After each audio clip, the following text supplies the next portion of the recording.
Balance your trading strategy by adding futures. CME Group helps you manage risk and capture opportunities in all market environments.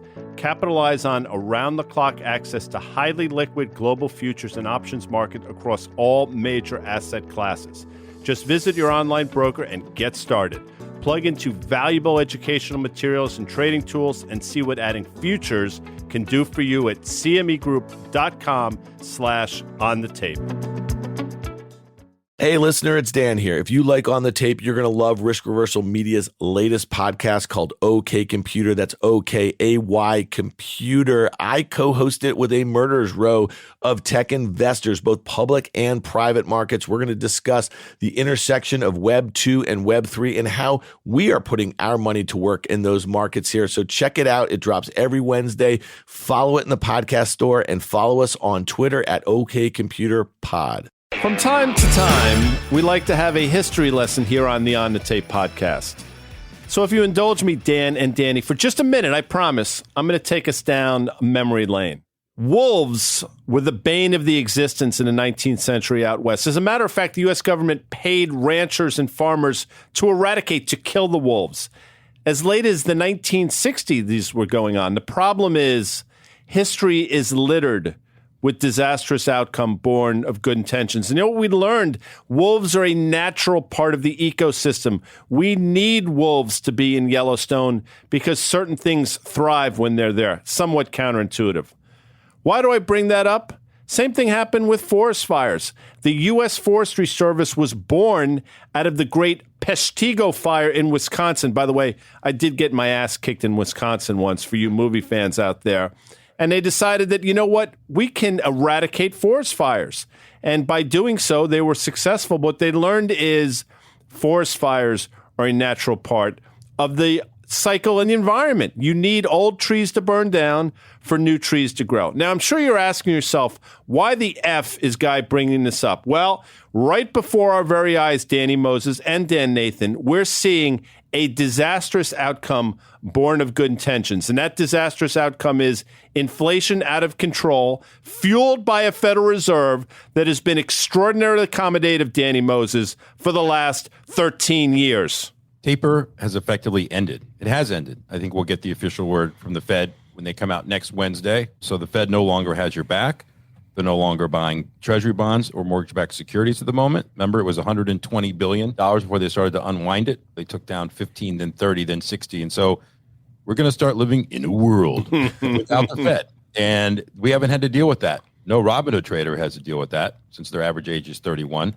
We've been pumping money in the system for some time. So be interesting to what this thing looks like without it. By the way, as we're approving new bills in Washington, great. Someone's got to fund this. So it's amazing when the Fed's not buying treasuries, what treasury auctions may look like in the future. And it's a little scary when you combine it with the CPI print, which happened today. You mentioned the Robinhood trader. We have had periods where the Fed in the last 10 years, they were not buying bonds. They were not doing quantitative easing, and they were actually raising interest rates. And we did have some volatility in and around that. And if you think back to 2015, 2016, I think there were a couple peak to trough declines in the S&P 500 of 20% in that post-QE period. And then obviously in 2018, and we've talked about that a whole heck of a lot when the Fed were mechanically just raising interest rates, 25 basis points every other meeting or something like that. And we also had in Q4 of 2018, there was no Fed put until there was, when the S&P dropped 20% from October to Christmas Eve or so, Guy Adami. So listen, we're in the throes of that equity market self. The NASDAQ was down 20% at one point from those highs in late November. And the S&P, I think at its lows was down, 12, 13% or something just this week. By the way, you are listening to the On the Tape podcast. Hopefully you're getting it from your favorite podcast store. I know which one mine is. I am Guy Adami. That was Dan Nathan. And of course, those dulcet tones were those of Danny Moses. On this broadcast, we'll be talking about the market that is, the market that we think is coming, and all things in between, folks. The fact that the Federal Reserve has effectively changed its course. And why? Well, earlier this week, we saw a CPI print, Danny Moses, of 7.9%. And I would submit, and I'm going to get added left and right, if you really wanted to measure inflation correctly, it's probably twice that. And oh, by the way, Danny Moses doesn't do what we call a rip off the tape, or if you want to make it an acronym or a homonym or a synonym, we call that rot. And we're also going to be joined by the great Ben Kallo of R.W. Baird. So as we get into it today, markets are clearly under pressure. Now, people, Danny, will point to the situation with Russia and Ukraine. I totally get it. Clearly, that's not positive for the market. But as Dan said earlier, the seeds were sown long before, and I think they were sown in late November, to quote what is that, Counting Crows song, Dan, Nathan? Mr. Joe. Danny, can you sing that? You know what they need to do in Omaha? They need to start planting a lot more crops because we're going to need them. But can I make a comment about Dan's comment in his opening comments there? Dan, I agree that the Fed has had fits and starts, but let's be clear. Since the financial crisis, they've been there in various programs in various ways. But this time, because inflation is running so hot, they don't have the ability. I think that security blanket is being pulled off completely. So this is the first time, I should say, not that they've tried to raise rates. That never ends well. Not that they try to pull some liquidity out of the market. That didn't end well. We're entering a time now where they have to raise rates. And I'll say this, I was shocked. I'm still a little shocked that Fed fund futures are now pricing back in 6.5 to 7 rate hikes this year. And let me just say this, I'm not even bearish anymore about the market. I'm actually scared. I'm actually nervous. Wait a second. Slow down. That's an important distinction because this is literally months ago. You said you were the most bearish you've ever been. And now you've gone from the most bearish you've ever been to scared, which is a standard deviation from the most bearish. To me, when you scared, what should we be? I'm now freaking terrified. I'm just a little bit frozen here. And it started to think about something we talked about on one of our podcasts or one of the shows that where do you put your money? We were talking to Ned on Breaking Even about where to put your money. And as I was saying it, I realized if you go to cash, you're losing 15% because the true read of inflation, Guy is right. It's up in the mid-teens right now. So that's what's been forcing people to stay in the S&P a little bit. I get it. Some of these healthy companies with very good dividends and so forth. And we all know the irony here is that the 10-year yield should already be at 7 and the 2-year yield should already be at 4. In a perfect world, I'm saying if it was matching up to what the economic picture looked like, but it doesn't. So we're so offsides in every category. And Guy, you said it in the opening today. The Fed has caused a lot of this, and it's going to be a very rough burn back through the atmosphere. And I don't know where to hide, guys. I'm really serious. I see the dollar going up. I see things that we've seen pieces of from the 70s, the 80s, the 90s, the 2000s, and even in the 2010 era. And they're all little piece of each of those crises all coming into one, and I'm scared. Yeah, and we're not suggesting, none of us ever suggested to go all to cash. I mean, we wouldn't say that. That's just not right of us to do that. We don't want people to go all cash. And Danny pointed out the reasons why you don't want to do that. But what we've tried to do over the last year and couple months is to show people that, hey, when valuations didn't matter, we pointed that out. Valuations have mattered now for the last 4.5, 5 months, for some stocks longer than that. And that doesn't resolve itself, Dan, Nathan, quickly either. I will tell you, we've looked at some of these names. You can list the names like Shopify, names like DocuSign, where nobody cared about valuations on the way up. When they start to care, these stocks can overshoot to the downside. Dan, you've said it yourself. Amazon in its early days went down 90%. We can talk about the Fed done with QE and raising interest rates, and you can tell me where the CME Fed Fund tracker is as far as how many rate hikes we're going to get this year and where Fed funds are going to be. But at the end of the day, with inflation where it is and where real rates are, we're still in negative territory. So that is supportive, I guess, of equity values, because if you can't figure out where to put your money, if you're just going to tell me that cash is trash, people are still going to find places to put money. I think this week was really interesting, though, as far as the stock market. If you're looking for cues, we saw banks get absolutely obliterated. And I think it's important to note that even like a Citibank that has come out and quantify what their exposure is to what might be, let's say, a Russian default or something like that, the stock is literally trading at 52-week lows. It's blown through the lows made earlier in this week. If you look at home builders are pricing in an environment where even though we had the 30-year mortgage rate move higher as the 10-year and the 2-year have moved higher and expectations for Fed hikes to increase, home builders act horribly. There's a lot of things in the market that just don't make a whole heck of a lot of sense to me. And to your point, Danny, you don't know where to put money. Bitcoin's not working. Bitcoin should be working in this environment, should it? It's never stood the test of a real cycle. Yes, it's been around for several years, but in a real cycle, to talk about how it's inflation-proof, the store of value. Yeah. People are now excited that the government's recognizing it and it's going to regulate it. say what you want, but that's a hypocrisy. The whole idea of Bitcoin was that the government couldn't touch it. So celebrating regulation, which, by the way, I don't think is a bad thing, but it does go against the whole fundamental belief in crypto in the first place. Yeah, but you know what's funny, Danny? I had Meltem Demers. She's been on her podcast with us. She was on OK Computer with me on Wednesday. You can check that in your podcast stores. There are people, and a lot of these Bitcoin people have moved on by the idea that it's this digital gold, this store of value in a way, which I think is really interesting because that was a major, major pillar of the bull case for Bitcoin in a way. And so the whole idea is if central banks globally were going to obliterate your money, you have to find a place that it can't be regulated. It's this immutable blockchain situation. So to me, I think it's kind of interesting that it's not working at a time where the highest inflation readings in 40 years, this is when it should be working, and it's not. It's interesting to me. I want to just drill down on banks for a second. JP Morgan made an all-time high, I think it was in October, of 172 and change, 172.96 for you playing our home game. That stock made a 52-week low. As a matter of fact, it traded at levels we last saw in January of 2021, 127 and change. Bounced slightly.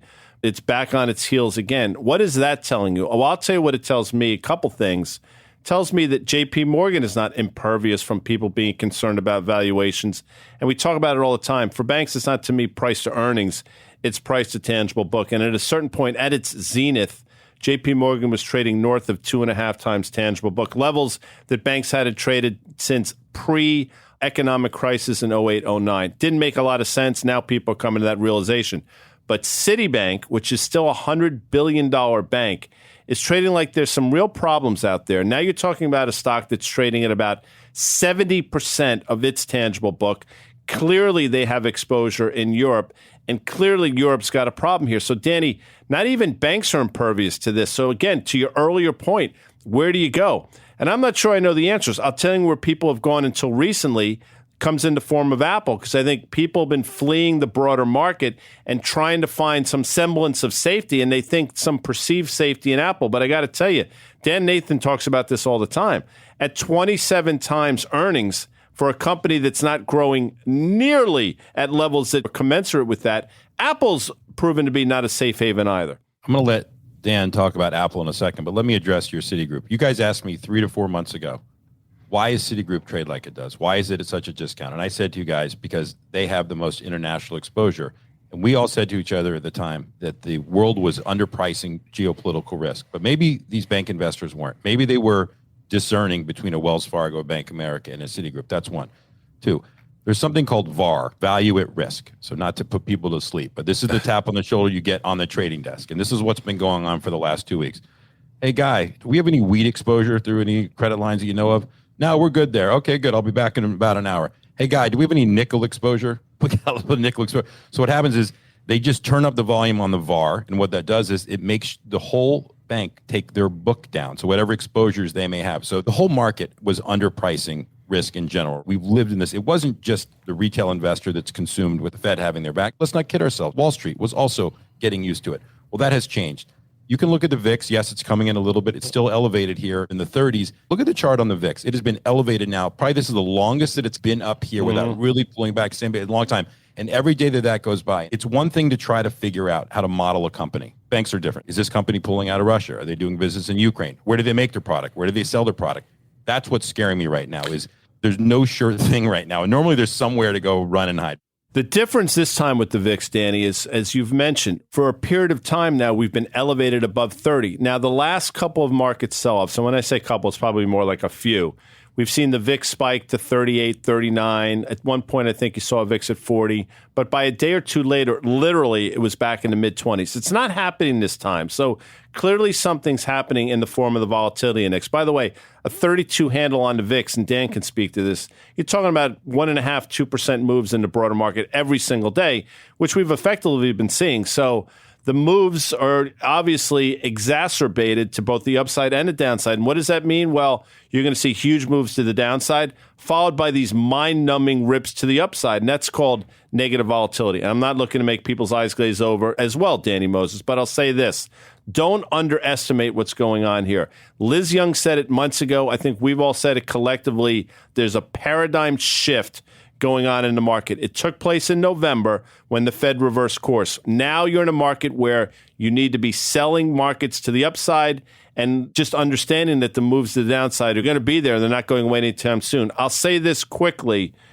Until the VIX gets back down to a low 20s handle, we are not out of the woods, and I don't see that happening anytime soon. We've gotten a couple times over the last couple months, VIX above 35. And what's different this time around right now, to me, we're recording this Thursday into the close. And obviously, the market has taken some cues from maybe the potential for a de-escalation in the situation in Ukraine. On Wednesday, we had that face ripper. The S&P was up nearly 3%. The NASDAQ was up 3.5%. We've mentioned this on many occasions in the sell-offs, other than that one day in late January, that one day in late February. That's where you had those VIX spikes, and then you had those reversals in the stock market. The stock market sell-off has felt really orderly. But here we are right now, and I know, Danny, you're going to talk a little bit about the Fed meeting next week. We have a 10-year U.S. Treasury yield back above 2%. It was just at 1.65 a few days ago. You have a VIX that, like you guys have said, have a 30 handle on it, and you have a dollar that's rallying. You have crude oil that's higher.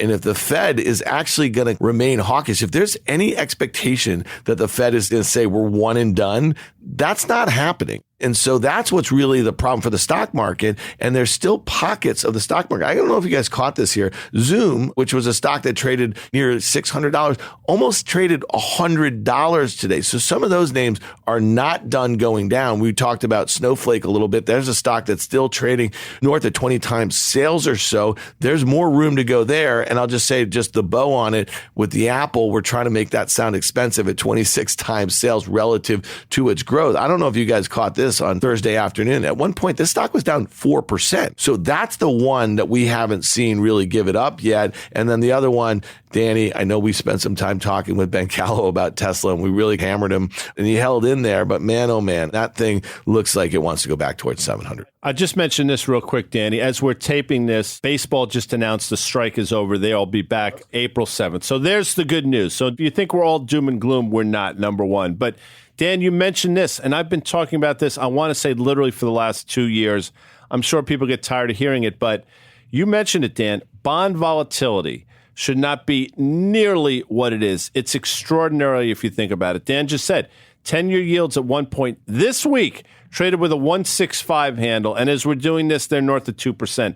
It's mind-numbing. One of the mandates of this genius central bank, Federal Reserve, is stable prices. Well, I don't know what they're thinking, but there are no stable prices in what should be the most stable asset in the history of mankind. Remember I mentioned several months ago about something called the MOVE Index, the MOVE. Can't really see trade, and no one really trades it, but it's a great proxy for volatility in the bond market itself. At the time, I think it was around 60 or 70. I just said something to keep an eye on just so you can understand what's going on. It hit 140 in the last few days. It's at 111 right now. It's up 100% in the last 6 months. Again, I'm sure it's not a perfect correlation, but it's something just to watch, and that describes everything. But here's the thing. When I see the shit, and I say shit like Bed Bath & Beyond on Monday, what happened in pre-market, that tells me we are nowhere near the bottom. And what happened on Monday? Ryan Cohen, the chairman of GameStop, decided to take a stake in Bed Bath & Beyond. Great. He can do that if he wants. And people just assumed at that point he's going to become an activist and invoke change. And I guess like people want him to do on GameStop,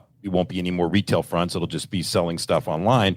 Whatever. Stock went to 35 pre-market. We're back to $20. When I see that, and I'll say it again, that shit happened, it bothers me, not because I don't want people to make money, because everybody lost money on that because they were chasing it all the way up and then sold it at the lows that day. It just tells me that we're not at a place yet where the market's going to make sense. And those are the things that I'm looking for. I want stocks to stop going up on dumb announcements like that. Then I'll know. That was the sign in 2001 and 2002 that we knew we were close to the bottom, and we're just not there yet. Let me just say this. Back to the banks for a second. There will be blowups. I don't think the banks are in jeopardy, but we have not yet begun to see the margin calls that are going on right now that are causing these moves in these commodities that we are seeing.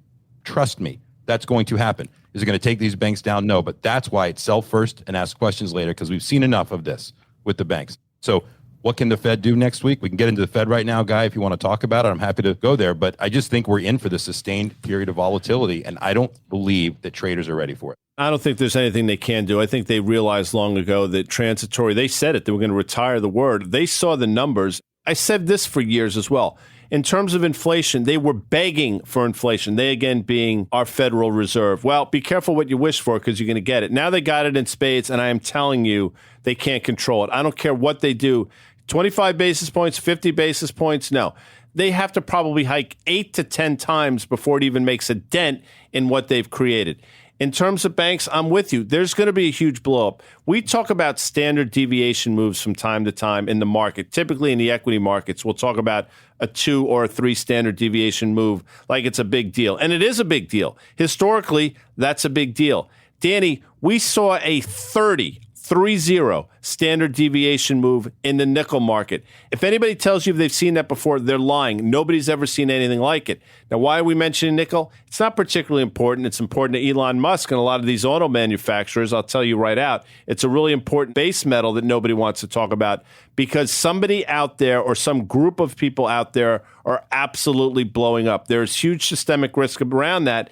And part of the city move might be on the back of that, Danny Moses. The London Metal Exchange, the LME, has been around for 145 years. It's one of the oldest exchanges in the world. So what's happened now is this. Russia produces 17% of the world's high-grade nickel, right? So obviously there'd be a reason that you wouldn't be able to get the nickel out, so it should go higher. Nickel has gone from 20,000 a ton in January. Right at the beginning of this crisis in Ukraine, it was 25,000 a ton. It touched over 100,000 a ton. It's set around 50,000, except the LME has halted trading for the last 2 days, resumed trading on Friday.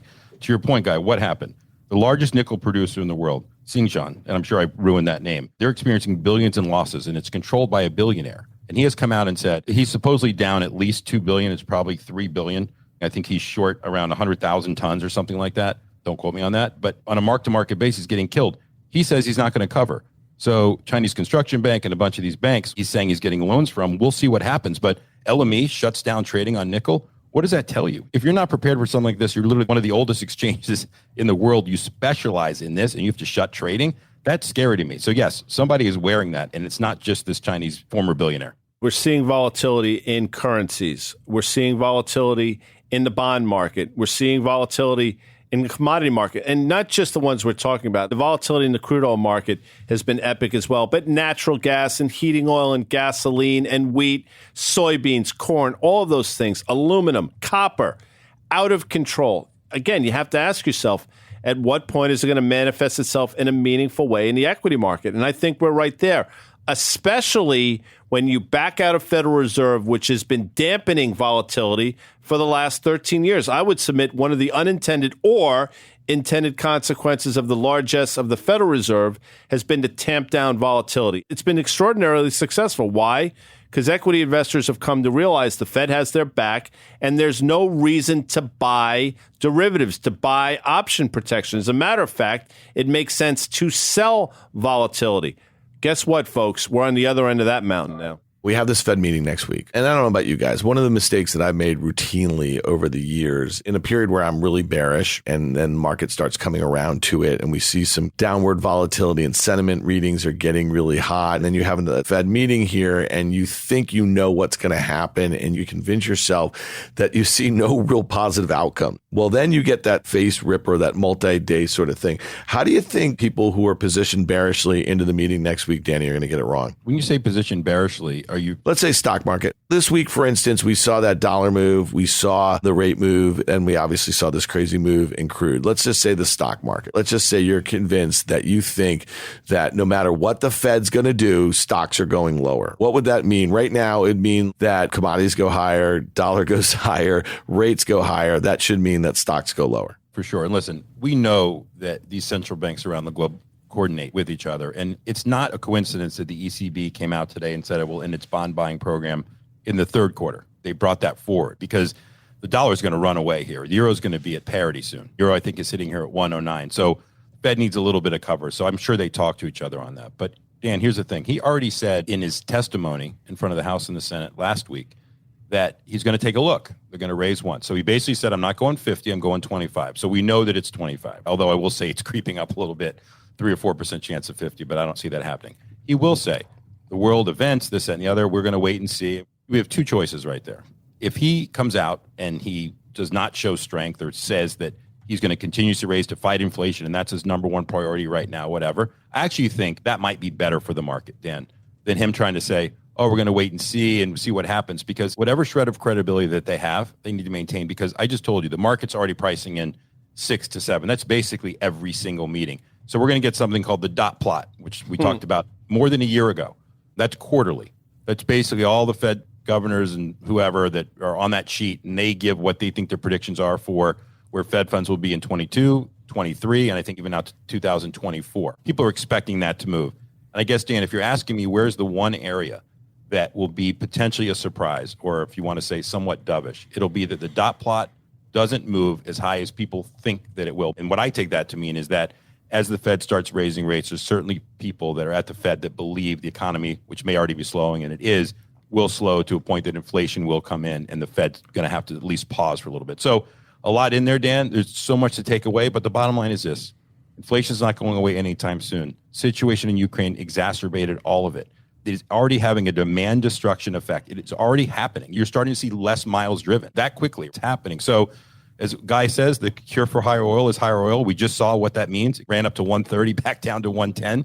There's a lot in there. I don't know if I answered your question, Dan, but my point is, I'm convinced there's nothing the Fed can do or say that helps stocks in an intermediate term basis. But there is something that they can do or say that we're not pricing that could cause a 5% rally in the S&P 500 and a little bit more in the NASDAQ. Why is that? Because we can't think of the thing that they could do to do that. And so I think Wednesday's rally, normally I would have loved to have seen a follow through and another 2 or 3% higher after that 4% rally reversal off of the lows, and then you'd lay back into shorts. But to me, going into that meeting, if we are down near the Feb lows and the Jan lows, that sets up as a very dangerous situation for those who are convinced the market goes solar. That's what I'm saying.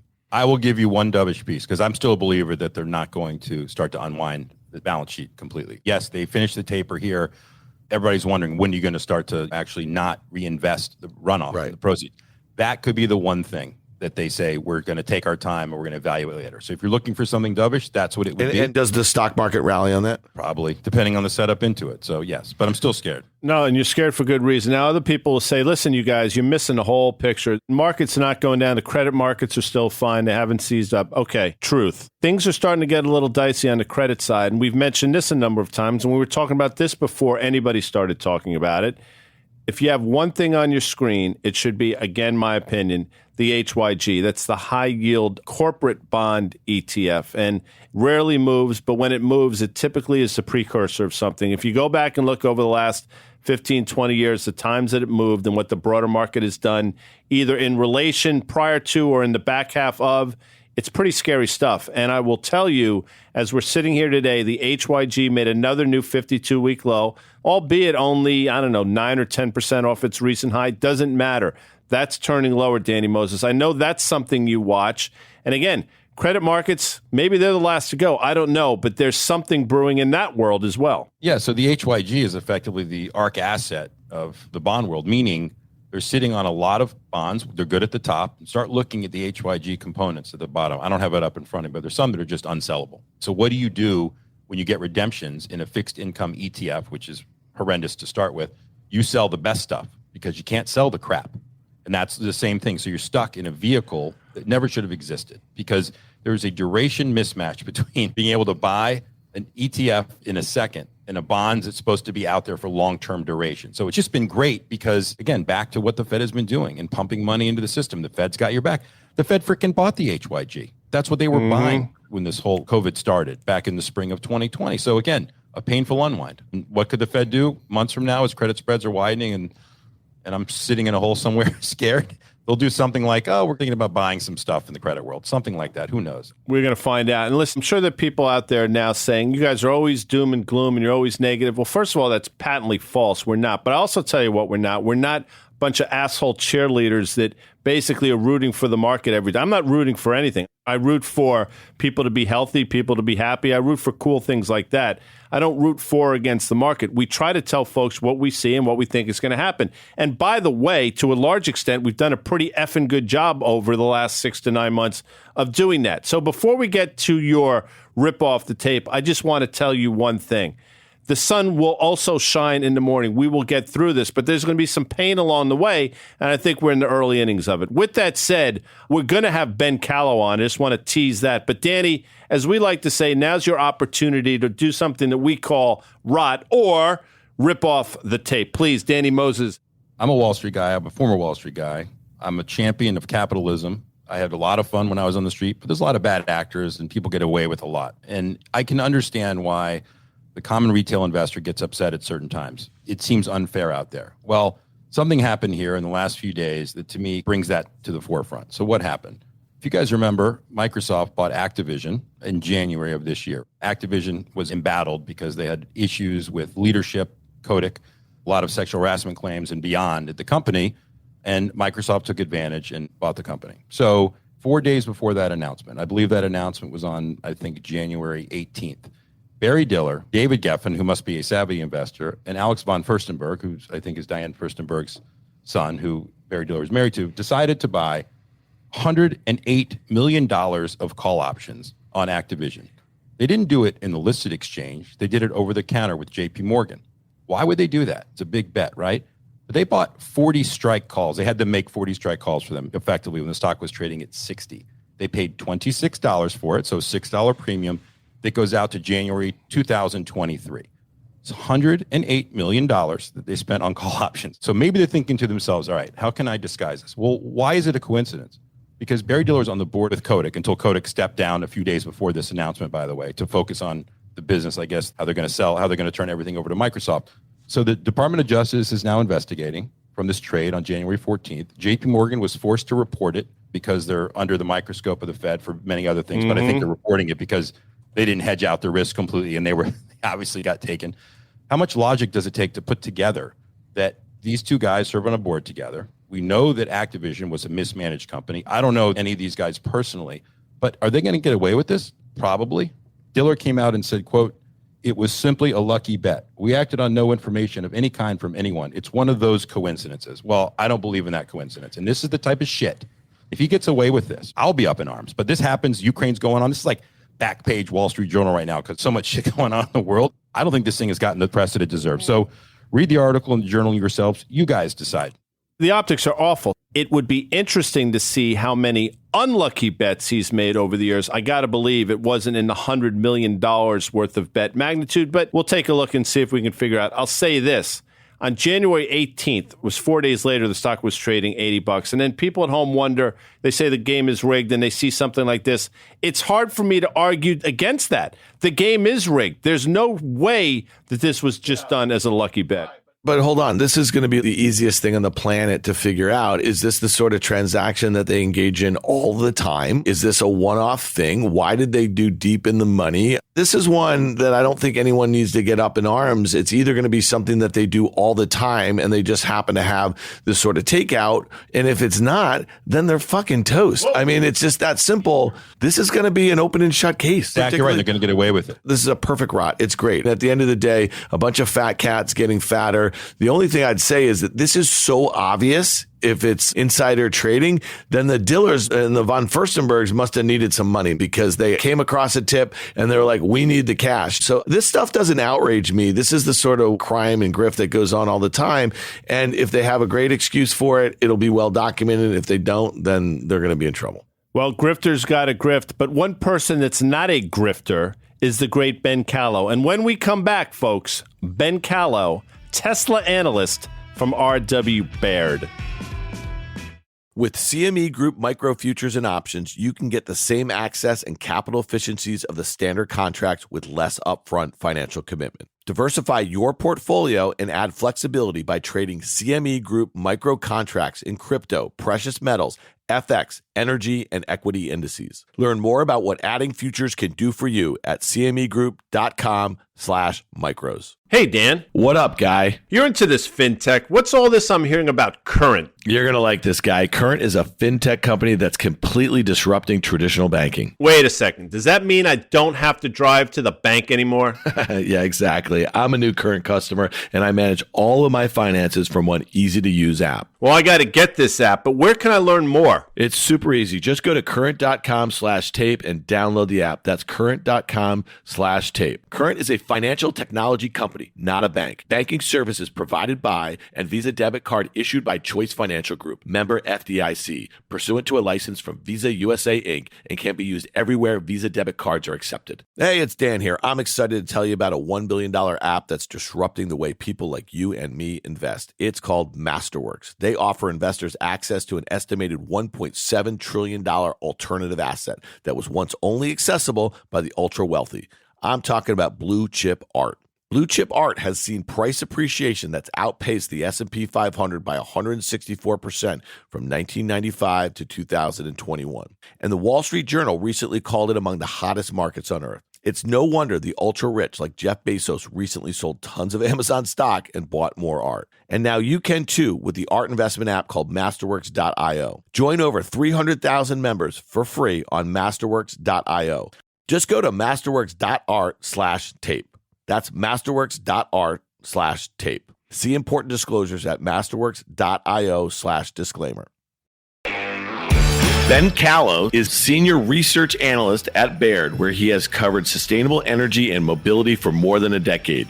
Prior to Baird, Ben worked in equity research positions at Stanford Group Company and Pacific Growth Equities, LLC. Some of the companies under his purview include Tesla, SunPower, and First Solar.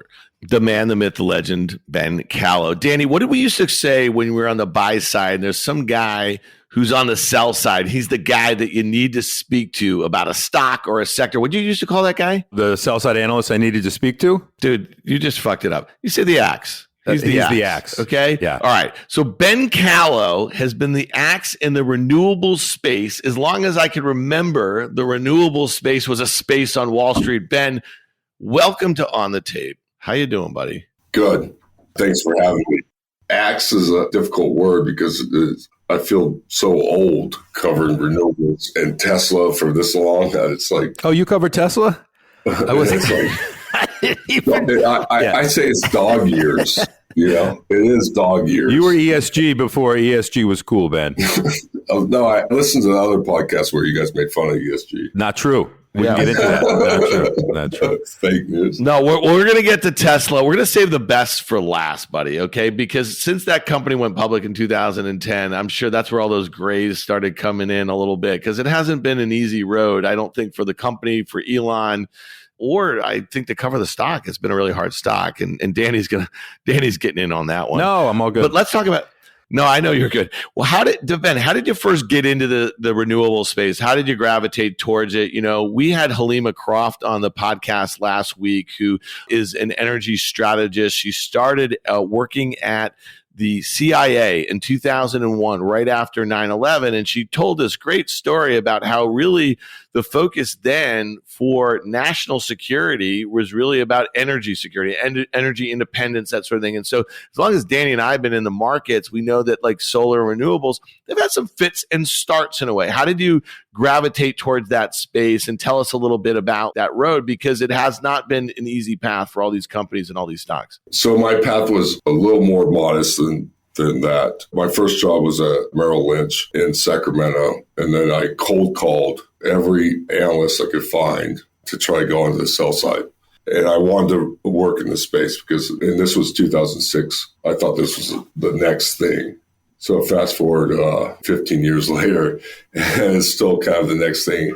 Fits and starts is a good word for it because it's been a very bumpy road over that time frame. So Ben, from a macro perspective, just looking at the sector, and since you've been covering it as long as anyone have, and had the inkling to pick up coverage and kind of create that for yourself, you're probably one of the first to kind of have that on a large scale basis. You cover everything from Archer Daniels Midland, right, to Tesla, to Plug, to all these, and they all have different roles in this kind of world. So it's hard to differentiate. You're talking to different portfolio managers and different research analysts on the buy side to talk about it. So literally, how do you prioritize and keep all that straight when various companies in your coverage are just traded differently and on different things? That seems pretty hard. It's one of the most difficult things for my salespeople to understand too, as my list has evolved. And I think when I joined Baird 14 years ago, next month, you know, my average market cap was $500 million. And, I've evolved and I cover materials, I cover ADM, like you said. And all this is kind of coming together. I used to call it food, fuel, and water. And, ADM is doing feedstock for renewable diesel, Bunge the same. But my clients, typically, I gravitate towards PMs versus analysts because I only cover a couple of stocks in like an analyst purview. I wasn't an auto analyst. I knew nothing about the auto industry, and I learned a lot. And some, auto analysts, XYZ mutual fund, wouldn't talk to me because I didn't know anything. Will you be an auto analyst soon enough? Because when you think about some of the targets that these major auto companies, they are going in your direction, right? It's not like, you're going and doing more work on internal combustion engine automobiles or anything like that. Are you doing more and more work on the big Detroit autos and I guess the Germans, the Japanese, that sort of stuff? We are. And I brought on a partner here.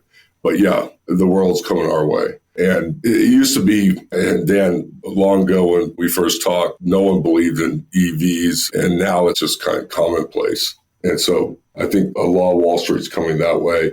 I've been out to see some private companies with other big bulge bracket analysts, and now they had sells on Tesla. They hated it. They thought it never would happen, and now they love the space. So now that you bring up Tesla, I don't want to jump ahead, but in all seriousness, it gained profitability and revenue strength on its cars as a auto company selling into a space that they totally have the leading market share in. And so it's hard. You have some analysts out there with sell ratings and targets of 300 that view it as an auto manufacturer. And then you have you and some other people who view it as more of an EV environmental friendly play. And I've always grappled with, how do I dream the dream? Because that's really what it is beyond. Because I feel like finally the time that Tesla could grow into its multiple, all this competition is coming, and scale competition, right, is going to come. Being first is great, and I'm not going to knock it. But you've had fits and starts with the stock. You've had upgrades on it. You've had downgrades on it. You've maintained objectivity, I think, to a degree. But I think you finally gained comfort, correct me if I'm wrong, when they showed a couple quarters of profitability and you feel like kind of the worst is behind them. But as far as what Dan just mentioned about all the other auto companies coming in, do you think it's going to grow into more of that multiple over time? Or do you think they'll be able to do other things and use their software and this insurance thing, whatever? Like, how do you justify kind of a long-term target up 30% from here? What multiples are you using on that? So I've said for a long time that Tesla's 5 years ahead of competition, and I'll still say it. And we've had a lot of fits and starts with Tesla, and Elon Musk is not an easy CEO when you're an analyst to deal with. I'm a meat and potato guy, and I think you can get to valuations where we are right now. And by the way, I was very good until I downgraded at 500 and something. That was the first 500 before the split. After I went through all of that war, what we're seeing now is the scale they have is much different than everyone else. Everyone else is picking OEM, announcing factories, but these are announcements. Berlin's is online now, I guess, and Austin's online. Elon's gonna have the biggest barbecue event in Texas ever here coming up in April. So you got these factories that they learned all the mistakes from, when they're maybe going bankrupt. That's what people say. You got Shanghai, and you have the Model Y, which is the highest margin product out there. And the mix in the Model Y is going to continue to increase. And so we're going to see the leverage in the model. And that's not adding in all this stuff like these robots are going to start doing production and all the AI. And, I think Elon tweeted within the last couple of days about how his software engineers don't even understand how strong their AI platform is. And so all of that is a big driver of the stock performance already. Now, to your point, if I go back 5 years ago, and when people were asking, why is it worth $80 billion, and they had to grow into that multiple, now they grow into it, I think, with all the other stuff out there, the software, AI, going tangential stuff that we don't even know about. In the last conference call, I asked, and I kind of got made fun of. I said, Google Labs I don't know much about Google, but I said, where's all this R&D money going? And do you guys have like an incubator? And Elon was like, no, we don't have an incubator. We don't fund anything until it's ready to go. But there's a lot of things out there that I don't think we know from the outside that they're doing. Why do you think that there's such passion? So you obviously believe in, you cover an ESG sector. We all want what's best for the environment, but the other parts of those ESG, the social aspect and the corporate governance, which gets them into a lot of trouble. Why do you think people just let him get away? And not everybody lets him get away. SEC tries to do things here and there. The NHTSA tries to do things here and there, but it feels like people are just willfully blind to the other things, how he runs his factories, how he treats his employees. It's hard to ignore all that stuff and still give them, and kudos to the shareholders that have, I guess, held on and want to believe in it. But how do you, as an analyst, reconcile and just kind of put that on page 12 of a research report? I'm dead serious. I'm asking an honest question here because you don't cover any other company that has a board like this. You don't cover any other company that has a CEO like this. And I feel like at some point, if these walls come crashing down, it'll be obvious as to why. And I'm not saying it is, but how do you get past all that and just focus on the cars that they're producing? How do you get comfort? So when the stuff was hitting the fan a few years ago, and he was going to save the kids down the cave in Thailand, and he was fighting with the SEC, and he called the guy a pedo. And then I look at it today, and we have a war going on, and he's sending Starlink, and I'm wondering why he does this stuff. Now, I think what he's doing is good in the Ukraine, saying Starlink, but so some part of me comes back to the pedo incident. And when I woke up that morning and he said that, and then when he was in the fight with the SEC and he put on, naughty by nature, OPP, I'm like, how do I talk to XYZ mutual fund about that? It's not investable at that point. And I think there was some guy that downgraded it, not investable. Now, I got a long leash here at Baird for right or wrong. And, a lot of people had to downgrade the stock because of stuff like that.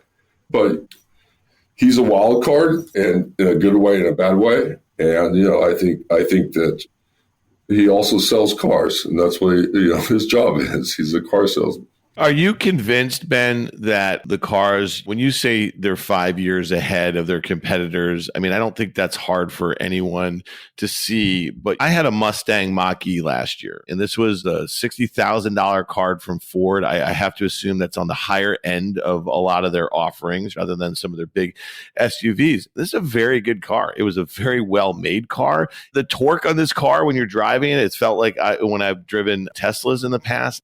I actually think it's a much better car pound for pound when I look at the lower end range. So what I'm saying is once the Germans come in a big way, and once the Japanese come in a way, and once the Koreans do, and then the American OEMs, when they do what they're really good at with the cars that they sell a shit ton of them and that sort of thing, I just don't see it as that unique anymore. And I also think, and I look at their Model S and I say, that's the same Model S that I remember hearing about, that they were producing the same form factor, if you think, in design for the most part, when the stock was down in the dumps, when we were contemplating whether it deserves to be worth $50 billion.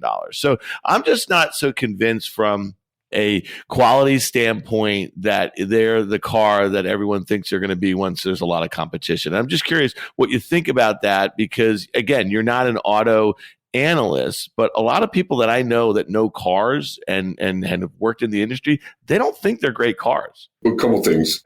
So Rivian, my partner, covers it. They report, I think, tomorrow night. I don't know when you guys air this, but, they've had their troubles of ramping up in the short term. And, they have big backers, Amazon, and there's a lot of Tesla people. It shows you how difficult it is to do what Tesla has done. I think that Ford probably is one of the OEMs that has taken, the approach of we have to do this right now. The difficulty is, and this is how Tesla has managed the supply chain crisis around semis better than anyone, and because they have a bunch of software engineers, and so it scares me. I don't have a Tesla, but they'll take out a semiconductor that goes in your seat and put it in your airbag because like someone redesigns it. And Detroit can't do that. They're not as nimble. Now, Ford just hired 2 senior engineers from Tesla. And so people don't want to live in Michigan, they say.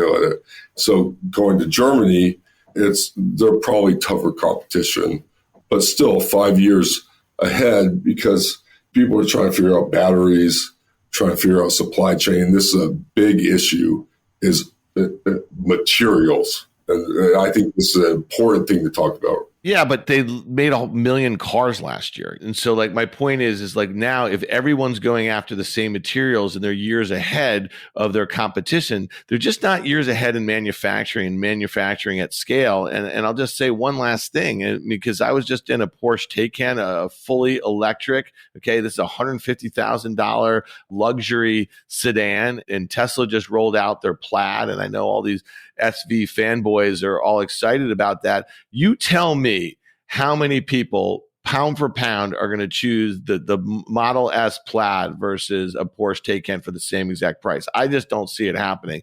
I think that's the one thing. I think you've been right on this stock for a very long time, and we didn't bring you on here to beat you up about that, because being right is right. But when you think about what's happening, to Danny's point, it's finally happening. Here it is. Ford, it says they're going to produce more than 2 million electric vehicles by 2026 annually, and they hope to have half of their global sales EV by 2030. GM aims to have 20 EVs available by 2025 as they move to an all-electric fleet or lineup by 2035. Same thing for Honda, same thing for Mercedes. I mean, it's all happening. So here's a guy who literally had handshake deals to sell the company 2 times in the last 7 years because he couldn't make payroll, and now everybody's gunning for him. And you could tell me that he dealt with the supply chain issues very well during a pandemic, but he was the only one looking for those materials. Ben, did you think it was going to be Dan coming at you on Tesla or me? No, See, I'm the nice guy. No, you guys are good. I mean,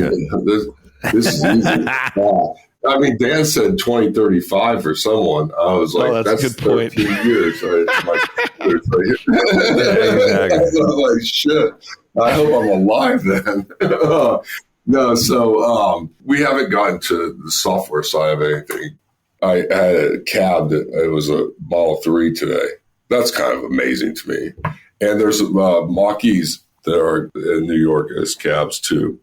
The original Tesla statement, and we can talk about market cap because it's big, but the original statement was to electrify the auto industry. And I remember that I used to say it like this: Tesla's funny. They're going to make 20,000 cars. They can't do it. Tesla made 40,000 cars. That's cute. Tesla made 100,000 cars. Shit, we better pay attention to what they're doing. Tesla made 500,000 cars. Now we're going to put $6 billion of CapEx in a battery factory, and we got to figure out what the hell we're doing. And Tesla's doing, so this year their CapEx is going to be somewhere like $7 billion. Just their CapEx. Their R&D is another $5 billion. And they're thinking about software, hiring all those engineers. I mean, I wish I was a software engineer. The rest of the auto industry is trying to make a battery. Ben, isn't it a problem that it's so software oriented, which is great because all the recalls, however many, I know there's many, many recalls, they're all over the air updates. So nobody really pays attention, right? Everybody's like, oh, they don't have to bring a car in. Some of them they do, but most of them they don't. It's over the air. But I don't think you'll see the US OEMs rush into something where they believe they either make the car unsafe because, Ben, to be clear, some of these recalls are needed desperately because the cars aren't safe. And then to promote full self-driving that does not exist, I think you would agree, and to just kind of bully, the street and people into willing this thing to be what it is. And when you were downgrading it at 500 pre-split, I was shorting it at 500 pre-split. I think I stood up that day and couldn't have been more excited that the axe in the name, as Dan calls it, has finally come on board. I mean, and I think about it with the stock at 800, 700, wherever it's going to land, that's at 4,000. So, I mean, believe me, that's not lost to me. But I want to bring it back, and I have a serious question about the industry. I want to pull it back from Tesla for a second. And I can't ever get complete clarity on this. How much energy does it use on the grid to charge these cars? Because I feel like there's a disconnect between it's good for the environment but here you are plugging it in. And if your local electric utility uses coal, your local, whatever it might be, nat gas, et cetera, what is the economic comparison there? Did you run that? I'm sure you've looked at that. It's a great question, and I'm smiling because you guys are so good at what you do. So think about it's like the most important question that no one's talking about, and this is where the opportunity is to make money. So one Tesla is like half a house. So we're going to add a half a house for each house. Unless you have two Teslas, then we're going to add a house. So you mean to maintain power to it? For the electricity draw. Right. Okay. And so if you get areas like I live in San Francisco, Westchester County, wherever, where you see all those Teslas. And this is another thing we can talk about, like differentiation, why someone would buy like a Taycan. But, you put all these things together and the grid has to be updated. And that's where the money can go. Who wins that? Is it maybe utilities, the distributed solar companies, generator companies?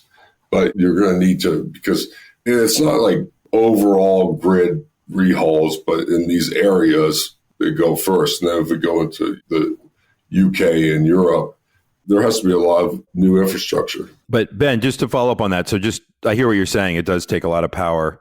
But if the source of power for those local utilities is coal, is it really that beneficial to the environment? I'm not singling out Tesla at all here. I'm talking about the industry in general, because I know you cover cool companies. I think you cover Grid, right? Yeah. Look, there's two things. One, I don't think people are buying Teslas because they want to save the world. I mean, some people do, but people want to buy them because they drive fast and they got like their little keyboard there thing on the side. But I think only probably like the studies say like 20%, 15% are tree huggers. Tree hugger? Do we have to redefine tree hugger? Are you calling me a tree hugger because I got a Ford Mustang Mach-E last year? No, I'm a tree hugger. I want to answer Danny's question because he asked me twice. So, 25% of U.S. electricity is produced by coal at this time. When I first started out and I had more hair and I was slimmer, it was probably 60%. And it's mostly natural gas has changed that. And so it is a good question. Like I'm sure, in Chicago, you're driving around your Tesla, it's being powered by coal in a lot of cases. And I think the mission statement 2 or 3 of Tesla is, to bring renewables on board. What's interesting, though, from a consumer standpoint, and again, I will say that I did turn in the keys. I was like Jerry Seinfeld in that episode with the stink in his BMW. I just literally gave the keys away. I just got rid of it because one of my huge issues was, Ben, the range on the thing, the way they kind of advertise the range, battery usage from heat or AC or that sort of thing. And then living in an urban area where it's not really that easy to charge, it was really difficult. And, it was interesting. A prominent VC, don't take my word for it, Fred Wilson of USV, actually earlier this week wrote a blog post on his widely followed blog, and it was called The Range Anxiety Weekend. He went on a trip in his Tesla, and then a friend of his went on the same trip with him in a Volvo EV, and just the nightmare of charging and kind of organizing your time around when you can charge on a long trip, that sort of thing. I just think that's really interesting. It was also kind of talking about, I think his main point was that there also needs to be industry standards away from Tesla. And, that's one thing I'm just curious your take on. If there is a standard and it's obviously evolving on the charging front, doesn't that, if there's a global network that's not Tesla on the charging front and the components in which you charge, doesn't that run a huge risk for Tesla also? Funny story is someone that worked at Tesla, I don't want to get in trouble, but I was meeting him at a Packers game and he was driving to the game and he sent me a picture, and this was in 2014. Of his Model S, and he was driving 55 miles an hour. And I didn't understand why he was saying that. But that's because he was trying to keep his range to go. And he had to plug it in. There was an argument over a hotel we were staying where he could plug it in. Things have changed with charging now. It's much more available. I think that all the OEMs have their own strategy to build out networks. Tesla's done their own thing, whether it's the supercharger or the destination charger. And I think that, as batteries progress and really on cost is a big thing, and next generation batteries too. But really right now, I think you're starting to push, and motors too is something that people don't think about a lot. But as the whole technology progresses, you start pushing that 400-mile range. And I think that's probably good enough for most of us. I'm going to guess that Packer fans was not Jim Chanos, but I'm just going to guess that's not who you were with. But seriously, I think right now in general on Wall Street, research analysts, people, not even in the EV sector, in all sectors, I think you have analysts and portfolio managers asking what the bottom in some of these stocks are and what should they do. And I was on the sell side for years at Oppenheimer, and I was an institutional equity salesperson for Henry Blodgett to Steve Eisman. I think Steve was the one that really told it like it was. And Blodgett made a name for himself covering a space that was kind of emerging, almost similar to electric vehicle stocks in the day in terms of what was going to happen with the internet. But the reason I'm asking this is because I find how misguided sometimes. Well, listen, if you're on the sell side and you're short and you're wrong, you lose your job. That's like rule number one. We all know. But more importantly, having these companies and bankers convince the analysts, not you at all, I'm not talking about Baird or anything, that certain stocks should fall under their coverage versus others. I'm sure you've gotten calls from your bankers, hey, Ben, you want to pick this up? You're like, well, it's really not, it's really because they want to get the multiple. I'm seeing it happen right now in specialty finance. Companies that are platforms, that are the upstarts of the world, the firms on the buy now, pay later are being covered by technology analysts. And so that is a complete, I wouldn't say the word disgrace, but a real kind of misguided. I really think it causes confusion, and shame on the buy side analysts and portfolio managers. They can do their own work and probably most of them can figure that out. But I think there's still like a conflict that exists in general in a different form that we saw after Glass-Steagall and all that stuff happened. I just wanted to get your thoughts on that in general. No, it's awesome. And hopefully no VCs are listening to this ever, but they push it a lot. And everyone wants to be a SaaS company.